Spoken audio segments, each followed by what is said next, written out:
Hello friends, welcome to defence matrix. तो जैसा कि हम जानते हैं, चाइना में जुहाई एयर शो जो है वो कंडक्ट किया जा रहा है और इस एयर शो में चाइना द्वारा उनकी जो इम्प्रेसिव ड्रोन लाइनअप है उसको शो किया जा रहा है। तो जो ड्रोन्स सर्विस में हैं या फिर सर्विस में आने वाले हैं उनका डिस्प्ले किया जा रहा है। ये काफ़ी ज़्यादा कैपेबल ड्रोन्स हैं और शो करता है कि चाइना इस फील्ड में डोमिनेट करने वाला है फ्यूचर में। तो ये इंडिया को लेसन भी है कि जो हम एयरक्राफ्ट डेवलप कर रहे हैं वो तो ज़रूरी है ही, साथ में ड्रोन्स का जो रैपिड डेवलपमेंट है उस पर और ज़्यादा ध्यान देने की ज़रूरत है अगर हम चाइना को मैच करना चाहते हैं। तो इस ड्रोन डिस्प्ले में जो सबसे पहला अटेंशन सीकर था वो चाइना का CH-6 ड्रोन था। तो ये जो CH-6 ड्रोन है ये CSC रेनबो सीरीज़ के ड्रोन्स में से एक है और जो सीरीज़ है वो CH-1 से चालू होती है। बाकी CH-7 तक जो काम है वो एडवांस स्टेजेस में है और CH-10, 91, 92, 802 इन सब में भी काम किया जा रहा है। तो इन CSC रेनबो ड्रोन्स में CH-4 तक जो ड्रोन्स हैं वो पिस्टन इंजन को यूज़ करते हैं और मैक्सिमम 30 आवर्स का रेकॉन एंड्योरेंस है और 12 आवर्स का स्ट्राइक एंड्योरेंस है। तो CH-1 से 4 में CH-4 जो है वो MQ-1 प्रेडेटर से कंपेयर किया जा सकता है। करीबन 345 किलोग्राम्स का पेलोड कैरी करने में सक्षम है और 30 घंटे का पेलोड देता है रिकॉग्निजेंस में और 12 आवर के आसपास का जो एंड्योरेंस है वो देता है स्ट्राइक रोल में। स्ट्राइक रोल में ये AR-1 anti tank guided missiles को फायर करने में सक्षम है जो कि 10 किलोमीटर तक टारगेट को सुपरसोनिक स्पीड से डिस्ट्रॉय कर सकती हैं। बाकी आगे जो CH-5 ड्रोन है वो इनका एक प्रॉपर ड्रोन है जो कि टर्बो प्रॉप इंजन को यूज़ करता है और मैक्सिमम पेलोड इसका 1000 किलोग्राम का है। यहाँ पर हम वेपन्स पेलोड की बात कर रहे हैं। तो इसका जो एंड्योरेंस है वो 60 आवर्स बताया जाता है रिकॉग्निजेंस में और 30 आवर्स बताया जाता है करीबन 8 AR-1 anti tank guided missiles के साथ। तो ये एक सीरियस थ्रेट हो सकता है। तो अभी जो जुहाई एयर शो में ड्रोन निकलकर सामने आया है ये CH-6 है। CH-6 की जो खास बात है वो ये है कि CH-5 में जैसे कि टर्बो प्रॉप इंजन लगे हैं, इसमें 2 टर्बो फैन या फिर जेट इंजन लगे हैं।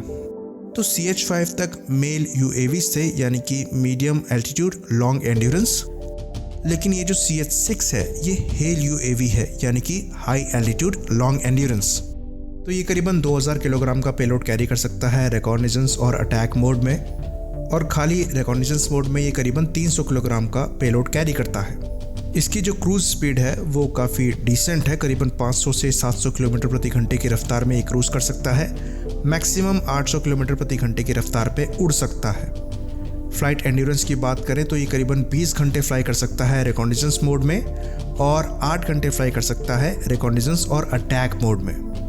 टोटल 12,000 किलोमीटर के आसपास का ये डिस्टेंस कवर कर सकता है। इसकी कॉम्बैट रेंज है रिकॉग्निजेंस मोड में और 4500 के आसपास की इसकी जो रेंज है वो रिकॉग्निजेंस और अटैक मोड में है। मैक्सिमम फ्लाइट सीलिंग की बात करें तो ये 10 से 12 किलोमीटर के आसपास की है। तो CH-6 के ये जो नंबर्स हैं ये काफ़ी ज़्यादा इम्प्रेसिव हैं। अब बात कर लेते हैं CH-7 की।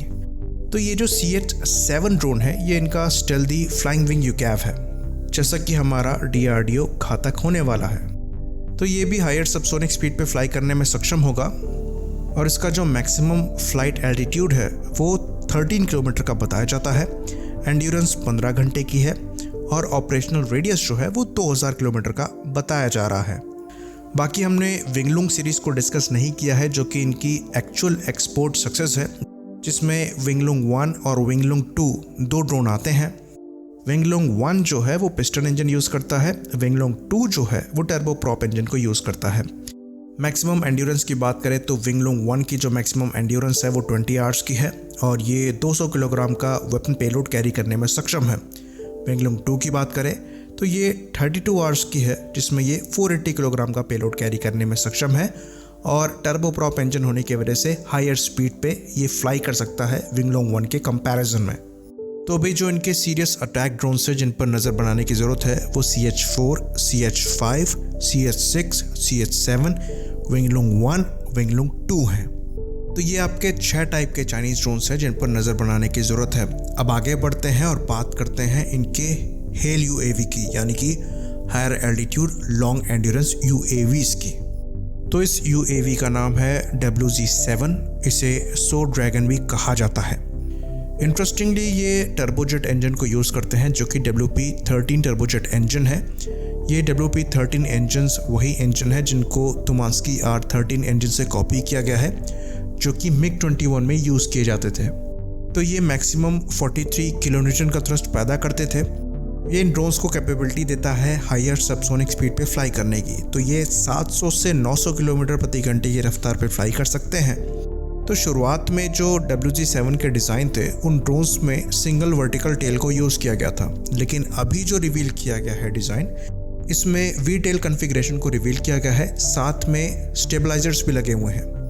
यूजुअली जब वी टेल कन्फिग्रेशन को यूज़ किया जाता है तो स्टेबलाइजर्स यूज़ नहीं किए जाते, जैसे कि RQ-4 ग्लोबल हॉक में है। यहाँ पर अनयूजुअल ये है कि वी टेल को भी यूज़ किया गया है और स्टेबलाइजर्स को भी यूज़ किया गया है। इंजन कन्फिग्रेशन जो है वो बिल्कुल RQ-4 की तरह ही रखी गई है। एयर इनटेक एयरक्राफ्ट के ऊपर से है, पर परफॉर्मेंस जो है इसकी वो अभी रिवील नहीं करी गई है। ग्लोबल हॉक की परफॉर्मेंस की बात करें तो वो 32 घंटे तक फ्लाई कर सकता है करीबन 18 किलोमीटर के एल्टीट्यूड पर। तो उसकी जो रेंज है वो 22,780 किलोमीटर के आसपास की बताई जाती है। तो इसकी जो कॉम्बैट रेंज है वो करीबन 11,000 किलोमीटर के आसपास की होगी। कंपैरेटिवली जो WG-7 की परफॉर्मेंस होगी वो इसके आसपास ही होगी, पर क्योंकि इंजन एफिशिएंसी वेस्टर्न इंजन्स की ज़्यादा बेटर है तो रेंज और एंड्योरेंस कंपैरेटिवली कम होगा WG-7 का। यहाँ पर एक चीज़ हम क्लियर कर दें कि ये एक एस्टीमेट है, पर फिर भी ये एक काफ़ी डिसेंट परफॉर्मिंग UAV जो है वो नज़र आ रहा है। बाकी एक और ड्रोन को शोकेस किया गया है यहाँ पर। ये चाइनीज़ WZ-8 ड्रोन है। ये एक रिकॉग्निजेंस ड्रोन है और उसका डिज़ाइन जो है वो फ्लाइंग एरो की तरह है, स्टेल्दी डिज़ाइन है।